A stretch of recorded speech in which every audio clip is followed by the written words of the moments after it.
let's get started. Take our right to questions. So if you have one, please raise your hand.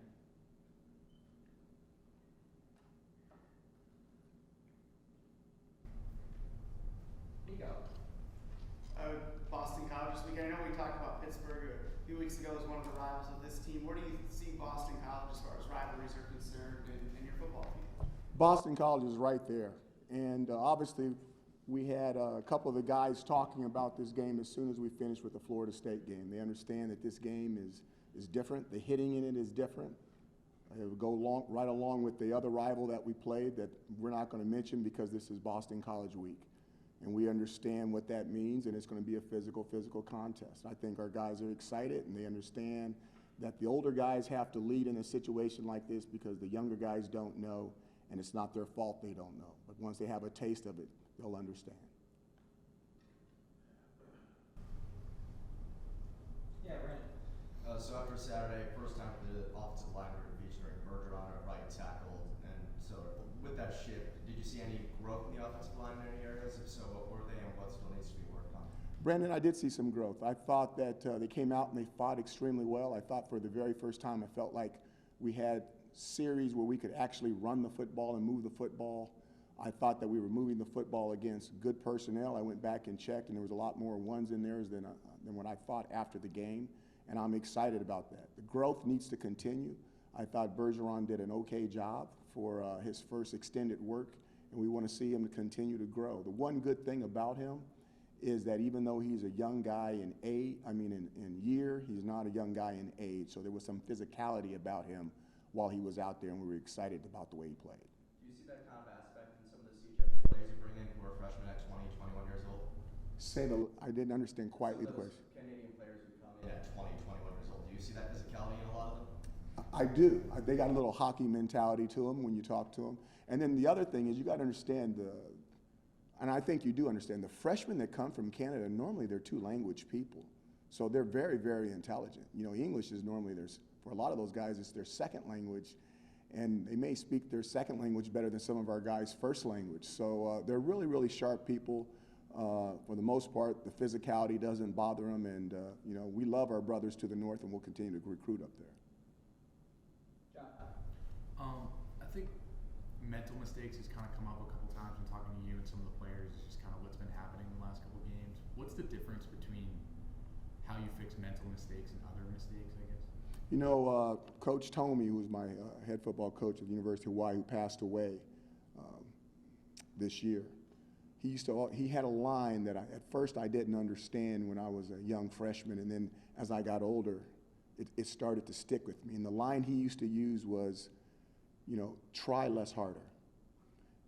I know, it's like, you know, what? But try less harder. I think they're getting out there and they want to win so bad, and they want to do well so bad that they jump, they move. They make a mental mistake that is, they've done it right 1,000 times. You know, when we try something, they've done it right a bunch of times before we're going to take a chance during the game. And we have a lot of confidence that they're going to do it right in the game. And then they blank for a second. And I think that whole attitude, just try less harder, take a deep breath, relax. We had a couple of situations where the running backs were, and I talked to them about it Sunday, where they were in the open field, and I'm not going to say they tackled themselves, but nobody really tackled them. And I pointed it out to one young man on Sunday. I said, when you get this much grass, which you're probably not used to, this is, hey, you haven't seen this for a while. I said, you're in the secondary, you got one guy to beat, you got a blocker in front of you.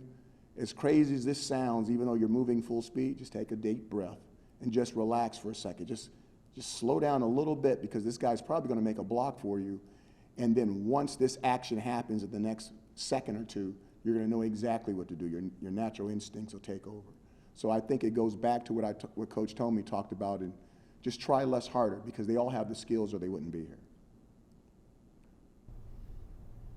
Other questions?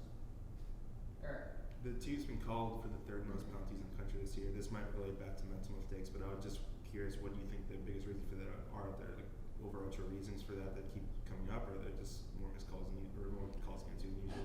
Well, some of it is how we do things. You know, when we play at a very fast rate, we're not going to slow down. So if you've got someone who's thinking about for the very first time what to do, the ball's being snapped very quickly, somebody on defense might move, they're reacting to it, and now it comes to a judgment call whether they were right or whether they were wrong. And we have to be able to adjust to that, okay? We have to be able to, once again, settle down and let the game come to us, even though we haven't been out there a lot of times. Now, when the older guys have penalties, that's different, okay? And that's the thing that's troubling. The younger guys, it's going to happen, and then they should get over it. The older guys, it shouldn't be happening that much, and that's where we've got to settle down. We got too many older guys having penalties, and we can't have that with as many young guys that we have playing. Okay. I'm kind of curious. I asked you about the offensive coaching staff, and I think Kavanaugh specifically last week. I know you don't want to assess those guys, but is there anything you're changing in what you're doing week to week to try and find different combinations of players and formations and things to find a spark here? Everything, it's not down to players and formations. We got plenty of formations, okay, and we can try all kinds of stuff. It really comes down to elephants and hippos. And the more secure you are up front, the more things that you can do with everything else. If you got a heck of a cake, you can put all different types of icing on it, and everybody likes it. But if you got a cake that tastes bad, it doesn't matter what kind of icing you put on it. So it always comes down to me, to the O-line and the D-line. If you're secure there, you can start growth everywhere else. So in a season like this, would you say it's unfair to, I mean, not that we've necessarily criticized Mike Lynch and the staff, but from an outside perspective, there just isn't quite enough to work with right now? I wouldn't say that in the way you said it. What I would say is the youth from that side of the ball. It keeps you from being able to do some of the things that you could really exploit some people with, because they're just not used to it.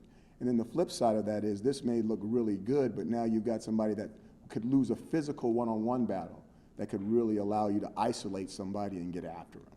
So there's certain things that you can't do because physically they can't hold up, or mentally it may be too much for them. For so far this year, the things that haven't gone your way, how much about what you're saying to the team in here is about letting me know that there are still goals that can be achieved this year? There is still the postseason on the table, things like that. How much do you say that to your guys while they're in here to kind of keep things going forward? You know, I think that everybody, the community, everybody let it get away from us a little bit. And I think the biggest thing is that we need to reel it back in. And what we need to do is, we talked about eliminating mental mistakes, playing physical. We didn't turn the ball over. I want to say we didn't turn the ball over the last game. We didn't get a turnover the last game. You know, there's good things happening, but there's not enough good things. The big thing for me is I want to make sure there's growth with these young men. I don't know, we're going to figure out why it happened, but everything happens for a reason. And there's good fathers in here, there's good sons, and I want these guys to be fantastic husbands. And I think that this adversity that we're going through is going to make them better. And we need to work our way through it and persevere. And I believe we will, by staying together and not giving any fault to anyone else, and seeing if we can find a way to win one football game. And I think that is the growth that they're going to have. And they're going to take this experience with them forever. The whole experience of what they thought was going to happen, what people told them was going to happen, and then exactly what happened. Because you have to work hard. You have to work hard, and it's not a gift, and nothing's preordained. So I messed that word up. But I think that from a life lesson, that this will go with them a long, long way, and I think it's going to make them better. So I'm going to try to find the positive in the negative in this, along with myself. Are you guys targeting older freshmen? Like the Canadian guys are always going to be a little older, but Tua's almost 20. You know, Jordan is 20. Two freshman linebackers in red are 19. Is that strategy, or is that just kind of a? You know, my first college roommate in Hawaii was a Canadian guy, 6'7", blonde hair, blue eyes, Jim Mills. Okay, Google that one. And skinny guy, didn't play, redshirted his first year. I want to say he ended up being the rookie of the year in the National Football League. Now, this is how old I am, because I want to say it was the Baltimore Colts. and not the Indianapolis Colts, okay? But I learned right then, I watched that guy as a freshman, he didn't know what in the heck he was doing, okay? And he was my college roommate. And then he grew into a fantastic offensive tackle. Long, crazy, liked contact, could drink a lot of iced tea. I've never seen anybody drink iced tea as much as he could drink. It was unbelievable. But a really, really good guy and a really fun football player to be around. I've always seen that with the Canadian players. You know, they love hockey so much up there that, you know, hockey and football, they're not the same, but there's some things that cross over. So I'm excited about our recruiting up there. It's something that I enjoy. I think it's a blessing that they're so close to us. And for a lot of those countries up there, I shouldn't say country, for a lot of those provinces up there, we're the closest thing to them, you know, unless they're on the other side of the United States. So I think the two closest schools to Canada is Washington State and Syracuse University. Okay, Washington State University and Syracuse University. So I'm excited about that. And I think that is something, as long as I'm here, it's something that we're always going to try to do. The age thing, I just think, is happening because of their educational system. But trust me, even at 18 and 19, they're big physical cats. And for some reason, they're large people. There's some big people up there. Yeah, I was more talking to mainland guys. You know, like Linton is 19 and probably gonna redshirt, which means when he's an upperclassman, he's gonna be 23. Like, is that an advantage you look for? Yeah, I think when they get older, yeah, but we're not doing that on purpose. We're not going after the older American senior.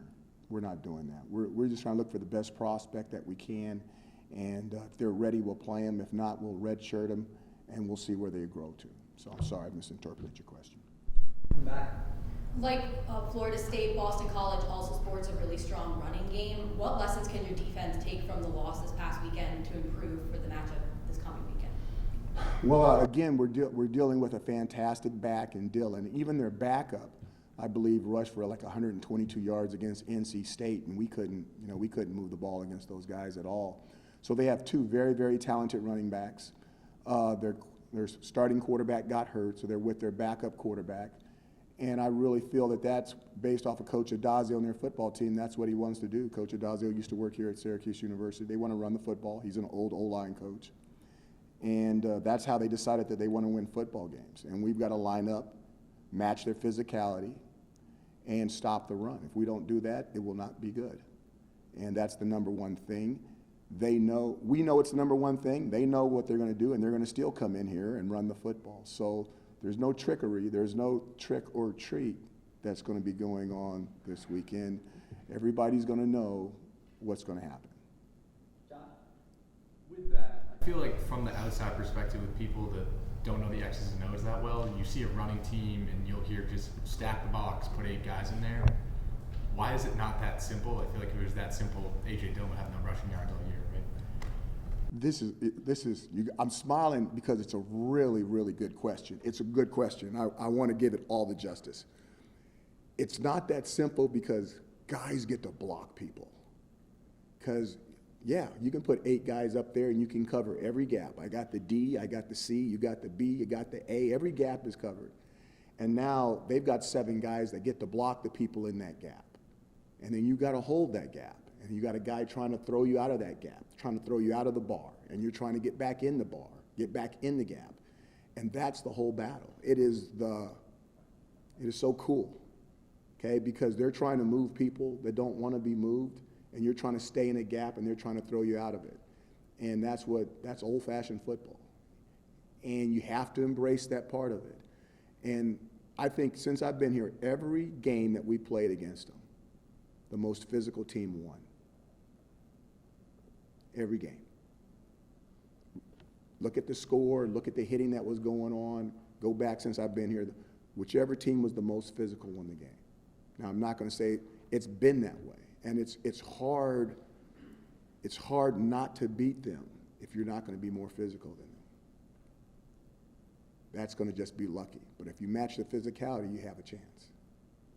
so with that, A lot of BC's success just comes down to their line to some extent then too, being able to beat the same amount of guys that you guys do. Watch O-line and D-line, elephants and hippos.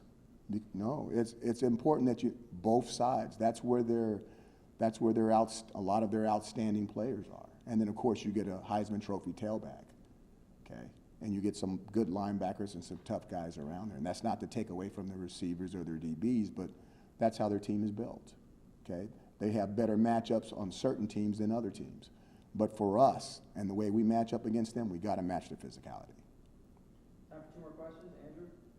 You mentioned trick or treat a minute ago, and I'm curious. I wanted to ask you about the double passes, triple passes, sort of trick plays that have been run against you that have worked. I guess when you look back on the film of those plays, is there any sort of consistent thing you're seeing that either you're doing defensively that opponents are picking up on, or something that's sort of like keying in that play and letting it work, or has it just sort of been breakdowns in different ways each time? Well, first of all, I think there's been 4 of them, and three of them have worked, and 1 has been dropped that would have worked.